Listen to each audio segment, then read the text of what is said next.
اللہ جانتا ہے، اللہ سے بہتر انتخاب تمہارے لیے کوئی بھی نہیں کر سکتا۔ تمہیں بنانے سے بہتر کوئی بھی نہیں یہ جان سکتا کہ تمہیں کب، کس کی اور کتنی ضرورت ہے۔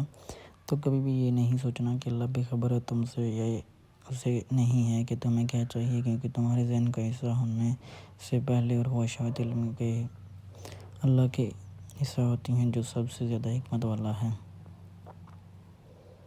اللہ سے مایوس نہ ہونا، اپنے اللہ سے کبھی مایوس نہ ہونا۔ تم آخر کسی اور کو دیکھتے ہی کیوں ہو؟ یہ نگاہیں تمہارے آخر خود پر کیوں نہیں اٹھتی؟ کیا کمی ہے آخر تمہیں سر سے لے کر پاؤں تک؟ تم اس انوکھے اور واحد مصور کی تخلیق کا منہ بولتا ثبوت ہو۔